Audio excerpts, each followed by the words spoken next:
Hello বন্ধুরা, আশা করি সকলে ভালো আছো। সকলকে আমার এই চ্যানেলে স্বাগত জানাই।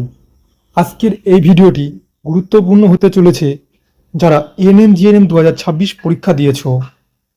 এএনএম জিএনএম 2026 যারা পরীক্ষা দিয়েছো সে সমস্ত পরীক্ষার্থীদের পরীক্ষার রেজাল্ট বের হওয়ার পরে কিছু ধাপ অতিক্রম করে তোমাদেরকে কলেজে অ্যাডমিশন নিতে হয়। এখানে সেই সমস্ত ধাপের মধ্যে একটি গুরুত্বপূর্ণ ধাপ হলো কাউন্সেলিং প্রসেস। আজকের এই ভিডিওর মূল বিষয়বস্তু হলো কাউন্সেলিং প্রসেস নিয়ে আলোচনা। তো আশা করছি ভিডিওটি শেষ পর্যন্ত দেখবে। যদি ভিডিওটি ভালো লাগে তাহলে অবশ্যই একটা লাইক করে দিও। যারা এই চ্যানেলে নতুন দর্শক হয়ে আছো অবশ্যই চ্যানেলটি সাবস্ক্রাইব করো, লাইক করো এবং বন্ধুদের মাঝে শেয়ার করে দিও। শুরু করছি আজকের এই ভিডিওটি। আছি West Bengal joint entrance examination বোর্ডের ওয়েবসাইটে। এখান থেকে তোমরা এএনএম জিএনএম এর সমস্ত আপডেটগুলো অফিসিয়ালি পেয়ে যাবে।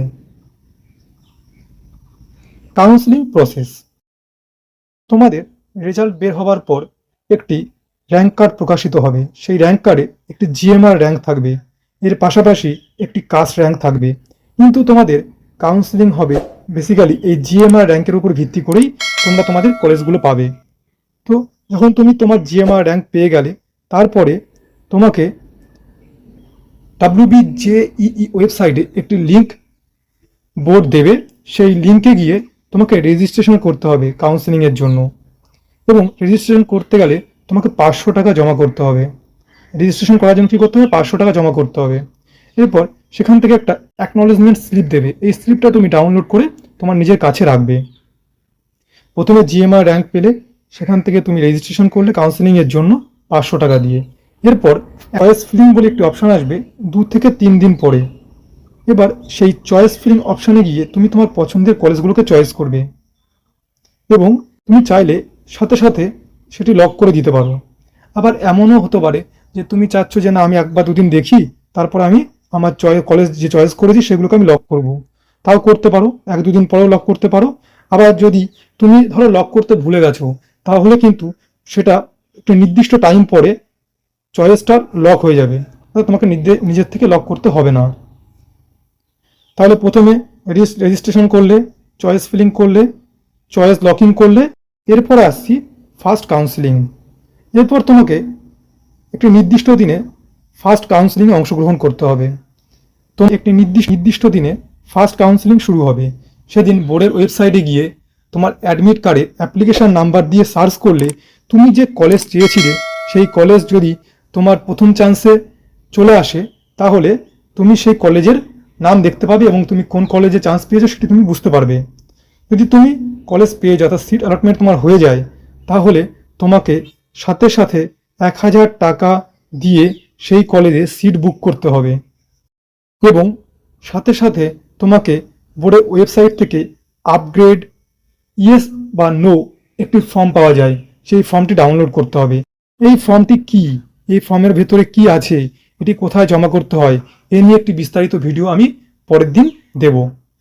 তো গিয়ে তুমি তোমার প্রয়োজনীয় যে ডকুমেন্টসগুলো লাগবে সেগুলোর সাথে আপগ্রেড ইয়েস অথবা নো যে ফর্মটা আছে এই ফর্মটি তোমাকে কলেজে জমা করতে হবে, এবং এর সাথে সাথে তোমার কলেজে অ্যাডমিশন হয়ে যাবে। যারা ফার্স্ট কাউন্সেলিংয়ে চান্স পাওনি তাদের জন্য আবার সেকেন্ড কাউন্সেলিং হবে একটি নির্দিষ্ট দিনে। সেদিনে বোর্ডের ওয়েবসাইটে গিয়ে তোমাদেরকে তোমাদের অ্যাডমিট কার্ডে অ্যাপ্লিকেশন নাম্বার দিয়ে সার্চ করে দেখতে হবে যে তোমাদের কলেজ আসলো কি না। যদি তোমার কলেজ চলে আসে, অর্থাৎ তুমি যে কলেজের জন্য অ্যাপ্লাই করেছিলে সেই কলেজ যদি পেয়ে যাও, তাহলে সাথে সাথে তোমাকে 1000 টাকা দিয়ে কলেজের সিট বুক করতে হবে, এবং রসিদটি প্রিন্ট আউট করে তোমার কাছে রাখতে হবে। এর সাথে সাথে আপগ্রেড ইয়েস এবং নো ফর্মটি ডাউনলোড করে ফিল আপ করতে হবে, এবং পরের দিন কলেজে গিয়ে সেই সমস্ত প্রয়োজনীয় ডকুমেন্টস এবং আপগ্রেড ইয়েস অথবা নো এর যে কোনো একটি ফর্ম যেটি তোমার তখন দরকার পড়বে সেটি কলেজে সংশ্লিষ্ট ডকুমেন্টসের সঙ্গে জমা করতে হবে। এটা ছিল ফার্স্ট কাউন্সেলিং এবং সেকেন্ড কাউন্সেলিং। যদি এরপরে কলেজের সিট ফাঁকা থাকে তাহলে মপ আপ রাউন্ড হবে, আর না হলে মপ আপ রাউন্ড হবে না। তাহলে এটা ছিল টোটাল কাউন্সেলিং প্রসেস। এখানে তোমাকে গুরুত্বপূর্ণ 2টি ডকুমেন্টস রাখতে হবে, সেটি হচ্ছে অ্যাকনলেজমেন্ট স্লিপ আর সিট অ্যালটমেন্ট স্লিপ। অর্থাৎ লাস্টে যেটা ছিল সিট অ্যালটমেন্ট, কলেজে যেটা সিট তোমার বুক করবে তখন যে তুমি 1000 টাকা দেবে সেটার একটা স্লিপ। আর প্রথমে কি ছিল, 500 টাকা দিয়ে একটা রেজিস্ট্রেশনের স্লিপ। এই দুটো স্লিপ তোমাকে রাখতে হবে।